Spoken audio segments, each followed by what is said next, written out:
I'm very pleased to stand here today to express my support for the re-election of AlanButkovitz as controller for the city of Philadelphia. There's an old adage that has always made a great deal of sense to me, and it simply says, if it ain't broke, don't fix it. That certainly applies to Mr. Butkovitz and his service to date as our city's controller. There's no question that Mr. Butkovitz takes his job very seriously, nor has there been very much dispute about the quality of the work that he's done over his first term in office.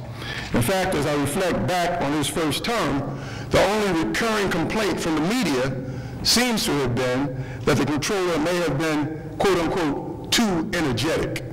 And that beyond doing the basic blocking and tackling of his responsibility, he also made time to reach into new areas that were in sore need of review and public discussion. Some thought that kind of initiative constituted more than was normally expected from a city controller. In September, for example, one local newspaper criticized its controller for having a news conference to encourage people in the city to support efforts related to the issue of breast cancer. To them, such a topic was outside the controller's normal area of involvement. To me and to others, it was a sign that our controller, elected on a citywide basis, also had concerns on a very human level about the citizens of Philadelphia. Even in its criticism, however, that same newspaper described the controller as another, quote, energetic and a committed public servant. In the context of all of that, what has impressed me most about Mr. Butkovitz's first term is his recognition that the city's economy cannot be successfully maintained unless small and minority businesses receive the same level of support and service from the city that large mainstream businesses have always expected from that office. Mr. Butkovitz, as the city's controller, can obviously count. He knows full well that 58.6% of the city of Philadelphia's 66,000 businesses are owned by Black, Hispanic, Asian, and white females. Butkovitz recognizes that unless those businesses receive support, the city's economy absolutely cannot flourish nor be competitive. In that regard, he convened a groundbreaking series of public hearings to identify the impediments facing those businesses and to uncover ways in which the city's infrastructure can be more supportive of this important segment of our economy. There may be other reasons that people may be supportive of AlanButkovitz having a second term as city controller.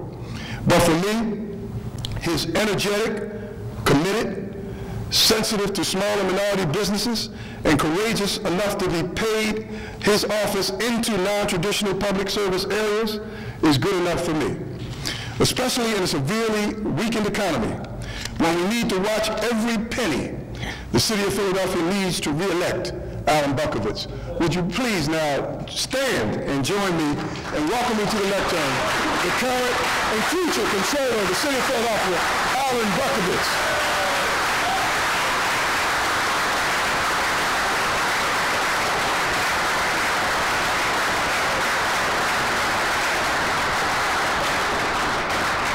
Thank you.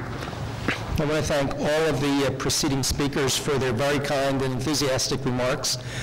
I also appreciate my wife Teresa, my son Eddie, and my daughter Rachel here by proxy. The love and support that you have always provided me and enabled me to flourish in this environment. And Reverend Bishop for delivering what sounded very nearly like an endorsement from Almighty God today. Thank you.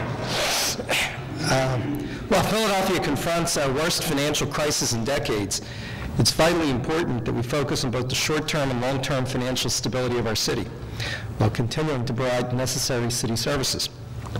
During my first 3 years as city controller, I focused on efficiencies in city government by eliminating waste, improving the delivery of basic city services, and finding ways to save taxpayers millions of dollars. We've tripled the number of performance audits conducted by the city controller each year from 2 to 6. As a result of the increase in performance audits, we've outlined over $413 million in specific savings or additional revenue sources for the city of Philadelphia. Our audit of the city's emergency medical service found EMS units were arriving late between 33% and 40% of the time in Philadelphia. We made recommendations to fix that, to improve response times, and to find an additional $46 million a year to pay for it by having the city negotiate a higher rate with its insurance provider and to begin accurately billing insurance companies for all EMS runs. From day one, I opposed and continue to oppose the effort by the Board of Revision of Taxes to do a citywide reassessment because it will dramatically increase property taxes for homeowners who can least afford it. During the past 3 years, we have performed a number of audits that exposed unsafe conditions in our schools, recreation centers, and police stations. We examined security on SEPTA's transit system and made a number of recommendations to improve security and safety for the public. Recently, I joined with Mayor Nutter and representatives of our municipal employees to push our pension recovery plan that will save the city between $170 and $350 million over the next 5 years. While I am proud of our record of outlining nearly $600 million in savings and additional revenue for the city, I'm equally proud of leading the fight to divest the city's pension fund from companies doing business with the Sudanese government because of their ongoing record of genocide against their own people in Darfur. I'm also proud of our work to expose and eliminate obstacles that hinder minority participation in city contracts. After an extensive study of the problem, our office outlined specific measures to eliminate numerous barriers that deny full participation by minority, women, and disabled-owned businesses in city work and contracts.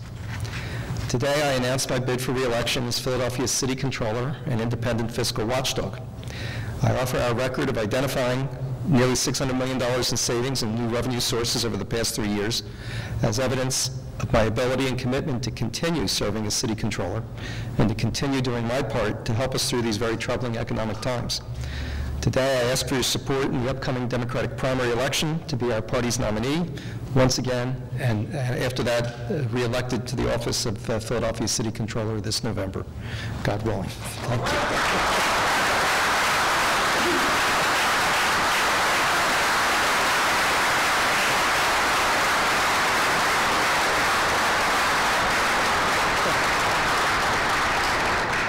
Thank you all for coming, and thank you for your constant guidance and support.